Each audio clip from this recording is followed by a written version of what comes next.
Class 12th में हमारा chapter चल रहा था इंश्योरेंस, जिसमें हमने अपने लास्ट लेक्चर तक इंश्योरेंस क्या होता है, इंश्योरेंस की परिभाषाएं क्या है, और साथ ही में अपना लास्ट लेक्चर चल रहा था इंश्योरेंस की विशेषताएं हम पढ़ रहे थे, उसकी प्रकृति के बारे में जानने का प्रयास कर रहे थे। हमने हमारे इंश्योरेंस की विशेषताओं और प्रकृति के 7 पॉइंट्स कानून द्वारा नियमन तक कल डिस्कस कर लिया था। आज हम अपने उसके आगे जो 8वां पॉइंट है उसको कंटिन्यू करने जा रहे हैं। उसकी विशेषताओं में 8वां पॉइंट आता है जोखिम का मूल्यांकन। बीमा करने से पहले बीमाकर्ता द्वारा जोखिम की संभावना और जोखिम की राशि दोनों को पहले से ही निर्धारित किया जाता है, जिसके आधार पर उसका बीमित से लिया जाने वाला अंशदान अर्थात प्रीमियम जो है वो डिसाइड किया जाता है। सिंपल सी बात बेटा है कि बीमा के अंदर क्या होता है कि बीमाकर्ता जो होता है उसके द्वारा जो संभावित जोखिम जिसका कि आप इंश्योरेंस कराना चाहते हैं उसका मेज़रमेंट किया जाता है कि उसमें कितनी जोखिम की संभावना है। जितनी अधिक जोखिम होती है उसको उसी के आधार पर उसका प्रीमियम भी उतना अधिक ही तय किया जाता है। छोटी जोखिम छोटी प्रीमियम, अधिक जोखिम अधिक प्रीमियम। जैसे कि एक उदाहरण से हम समझें तो लाइफ इंश्योरेंस में आपने देखा होगा कि बच्चे और युवा वर्ग का प्रीमियम जो होता है वो कम होता है अपेक्षाकृत जो हमारे 50 साल से ऊपर के व्यक्ति होते हैं जिनकी जीवन की हानि होने की संभावना में वृद्धि हो जाती है, तो उनका बीमा प्रीमियम क्या लिया जाता है, ज़्यादा लिया जाता है। तो बीमा क्या है, बीमा जोखिम के मूल्यांकन करने का नाम है जिसके द्वारा उसका प्रीमियम भी निर्धारित होता है। फिर आता है हमारा अगला पॉइंट होता है बीमा जुआ नहीं है, क्योंकि जुआ जो होता है वो क्या होता है, उसमें एक पक्षकार का हमेशा प्रॉफिट और दूसरे पक्षकार का क्या होता है, लाभ होता है। जबकि बीमा हानि से बचने के लिए कराया जाता है और जबकि जुआ मनोरंजन और लाभ के लिए खेला जाता है। जुआ खेलने वाला व्यक्ति क्या चाहता है कि भाई मुझे प्रॉफिट हो, मैं किसी को हराऊं। यहाँ पर बीमा इसलिए नहीं कराया जाता कि हमें किसी को हराना है या हमें लाभ कमाना। बीमा में लाभ तो होता ही नहीं है। बीमा के सिद्धांत अगर आपने पढ़े होंगे तो आपने देखा होगा कि बीमा में लाभ की तो कोई जगह ही नहीं होती है। अगर मेरी हानि अगर मान लो 5 रुपये की हुई तो मुझे 5 रुपये तक की राशि का क्या मिलेगा, भली हाँ क्षतिपूर्ति मिलती है। आप सोचें कि 5 की जगह 6 का ले लेते हैं, झूठ बोल के ले लेते हैं, ऐसा नहीं होता है इसमें, है ना। और नहीं मनोरंजन के लिए किया जाता है। ये तो केवल किस लिए कि हम भविष्य में जो अनिश्चितताओं की जोखिम है उससे बचने के लिए कराते हैं। बीमा क्या है, एक वैध अनुबंध होता है, जबकि जुआ क्या है, जुए के लिए कोई अनुबंध अधिनियम, मतलब जुआ तो हर समय ही व्यर्थ माना जाए। बीमा जनहित के लिए किया जाता है जबकि जुआ जनहित के लिए नहीं होता है। बीमा में भाग्य का कोई महत्व नहीं है, जबकि जुआ में तो जिसका लक काम कर रहा होता है वो जुए में जीत जाता है। तो बीमा जुआ कभी भी नहीं है।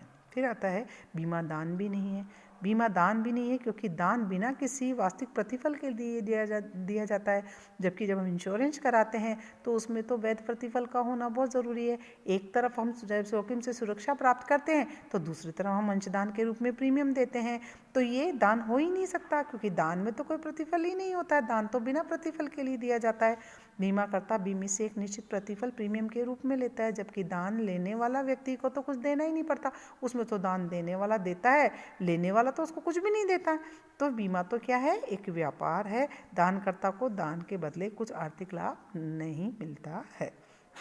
अन्य विशेषताओं में बीमा हमेशा अपने निर्धारित सिद्धांतों पर आधारित होता है, जैसे बीमा योगित का होना, लाभ का नहीं होना, छुपाना नहीं होता है। ठीक है। दूसरा, बीमा एक क्या है, संस्थागत ढांचा बन गया है। तो ये थी हमारी बीमा की विशेषताएं, आज हमने कंप्लीट की। अब हम पढ़ते हैं बीमा संबंधित महत्वपूर्ण शब्दावली के बारे में। सबसे पहले जो बीमा कराते समय शब्दों का प्रयोग किया जाता है उनको जानना भी बहुत ज़रूरी है। तो सबसे पहले हम पढ़ते हैं बीमाकर्ता कौन होता है। बीमाकर्ता वे व्यक्ति या संस्था होती है जो किसी दूसरे व्यक्ति को जोखिम से होने वाली हानि की क्षतिपूर्ति करने का वचन देती है।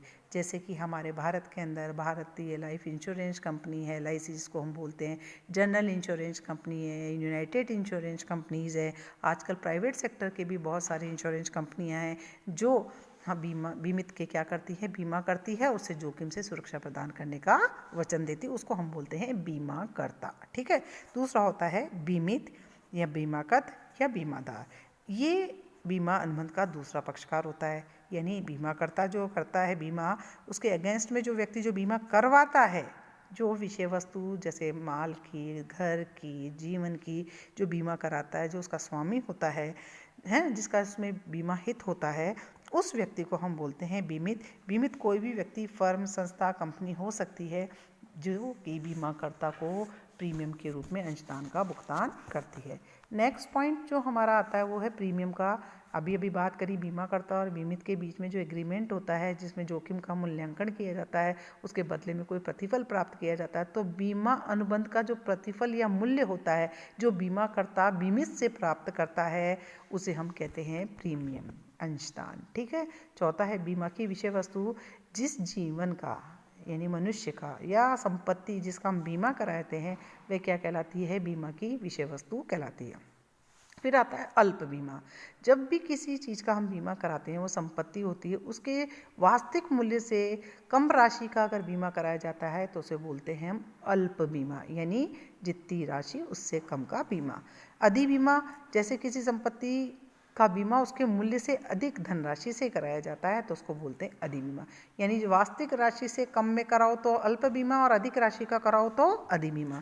एक होता है पुनः बीमा। जब कोई बीमा करता अपनी जोखिम को कम करने के लिए एक से अधिक बीमाकर्ताओं से अपनी बीमाकृत जोखिम का बीमा करा लेता है तो उसे हम कहते हैं, देखिए, जब कोई बीमाकर्ता समझ रहे हैं, जो बीमा करता है अपनी जोखिम को करने के लिए, मान लीजिए मैंने किसी का बीमा किया और उसकी जोखिम मुझे लग रहा बहुत ज़्यादा है, तो मैं अकेला उसको नहीं, अगर कर लो उसको हानि हो गई तो दे नहीं पाऊंगा, तो मैं क्या करूंगा, अपनी जोखिम को कम करने के लिए किसी दूसरी कंपनी के पास जाके उस विषय वस्तु का एक बार बीमा और करा लूँगा। तो इसको हम बोलते हैं बेटा पुनर्बीमा। देखिए, ध्यान से देखिए, पुनर्बीमा बीमाकर्ता द्वारा कराया जाता है, बीमित द्वारा नहीं कराया जाता है। बीमाकर्ता द्वारा अपनी जोखिम को कम करने के लिए दूसरे बीमाकर्ता से कराया जाता है, इसे हम पुनर्बीमा कहते हैं। अब आता है एक शब्द और जो बहुत इंपॉर्टेंट है, दोहरा बीमा। जब बीमित द्वारा, पुनर्बीमा किससे कराया जाता है? बीमाकर्ता द्वारा, और दोहरा बीमा कराता है बीमित। जब मैं मेरी एक ही संपत्ति, एक ही विषय वस्तु का बीमा एक से अधिक बीमाकर्ताओं द्वारा, कंपनियों द्वारा करवाती हूँ, बीमा पत्र क्रय करती हूँ, तो उसे हम कहते हैं दोहरा बीमा। दोनों के बीच डिफरेंस समझिए। पुनर्बीमा बीमाकर्ता द्वारा कराया जाता है, दोहरा बीमा बीमित द्वारा कराया जाता है। पुनर्बीमा कराने का उद्देश्य बीमाकर्ता अपनी जोखिम को कम करने के लिए कराता है।